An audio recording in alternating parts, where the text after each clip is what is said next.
Hello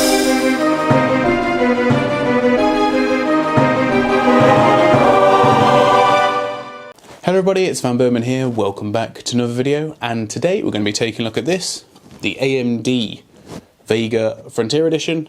This is the precursor to the two gaming GPUs, the 56 and the 64. This one was released for professional applications, and as such it's got 16 gigabytes of HBM2 memory, so plenty of VRAM on this thing. I must say before I begin that obviously none of the games that I looked at in anywhere near came close to using that up. I got this card for around £250, so it is by far the most expensive graphics card I've bought for the test bench. And you know, that was actually still a pretty good deal for this sort of thing. Workstation cards do tend to go for quite a lot of money because of their, you know, their use cases in workstations. But the good thing about this particular card is it should be fairly nifty at gaming. You know, the raw performance and specs of it are such that, you know, it should produce enough performance in order to be able to give us some decent results. I think if I was picking, I would rather have a Vega 64 over this. Not that I personally have any benchmarks to back that up, but just from what I've read online, you can get game drivers for this, but I believe it is quite long and convoluted to do so, so I haven't bothered, which means unfortunately there's no overclock, so this is just the base settings that you get for this. It's obviously got the standard blower style cooler. Air goes in, cool goes in, hot comes out, as always. So yeah, the temp performance is not going to be great. They did release actually a liquid cooled version of this, which would be really neat to have a look at as well. I imagine that the temperatures would be far lower. So all the top bit lights up, this little R in the corner lights up as well. You'll see those pictures later on. It's a really nifty looking thing. So let's get into seeing how well it games. So as is customary, we start off with easy benchmarks. I've got a nice historical battle from Shogun 2 running in the background. And if we take a look at the results, as you can tell, you know, it does really well on all of these three games. I would say that it's quite surprising, and one of the things I have thought about is that we've not seen a card yet that will do Shogun 2 1% low above 60. I imagine there's maybe something in the benchmark that is playing havoc with that. But, you know, nevertheless, this is one of the best set of results that I've seen so far since I've been doing these hardware reviews. And one other thing I should say is that the monitor that I use is 144 Hz 1080p, and that gives me a real good opportunity to see how well and smooth the games run. Obviously, some of the lower end cards that doesn't factor in at all, but I can tell you from this card in particular, it did really well. And I think, you know, for example, in Rocket League, I would notice that, and as you can see from the 1% low, it's actually really good. The game does tend to slow down a little bit when goals and stuff are scored, so yeah, pretty much near perfect really experience on this one.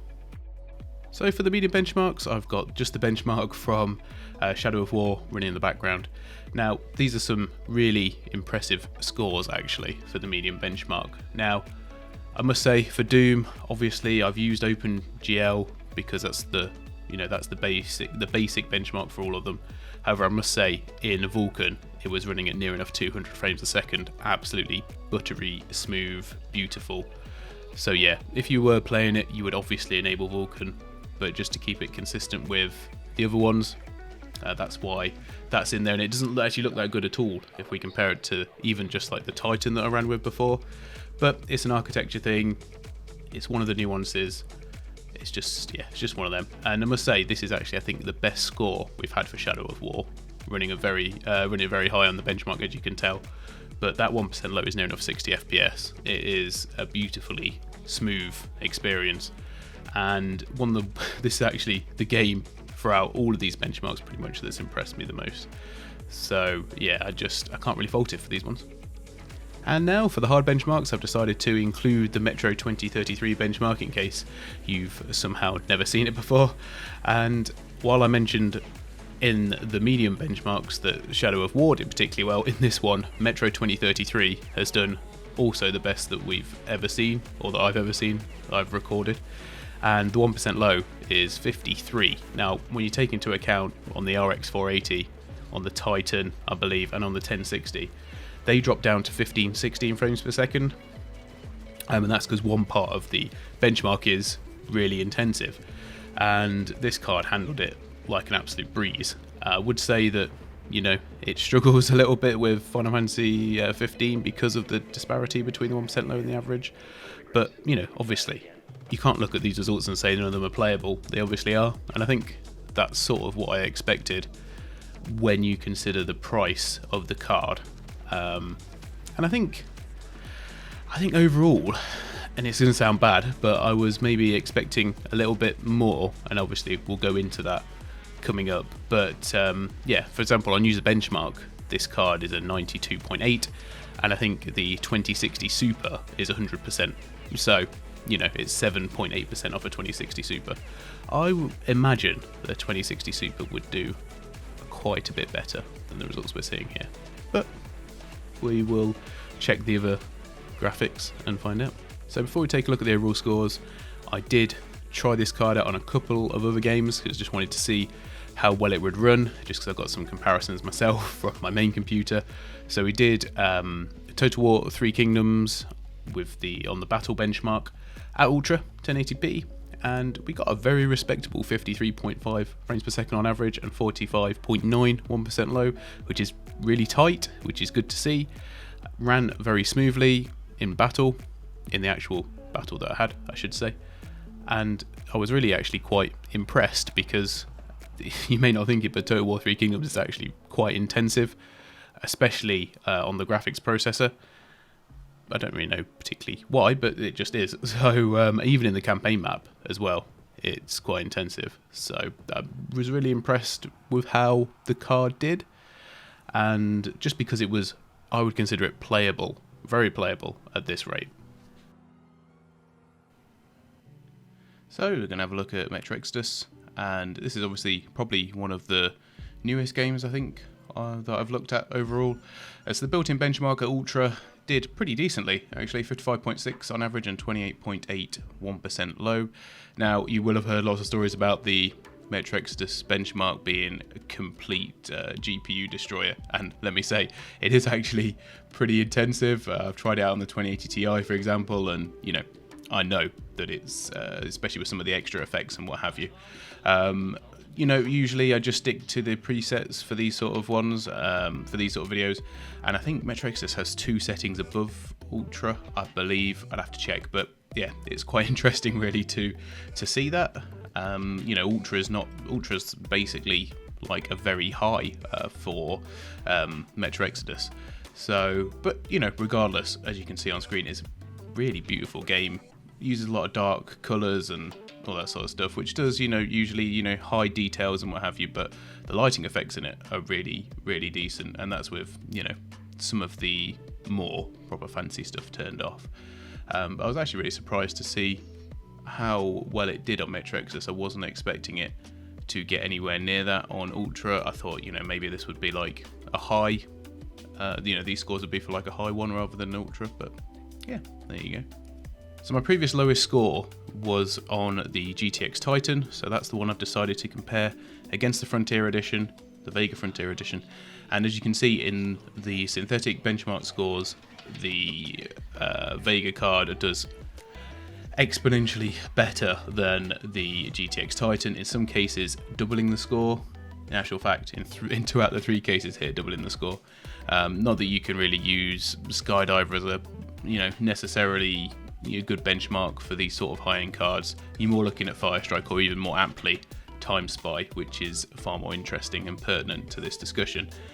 And I think you would expect a certain amount of that to carry on the overall benchmarks, but obviously the way my overall scores work is a little bit different.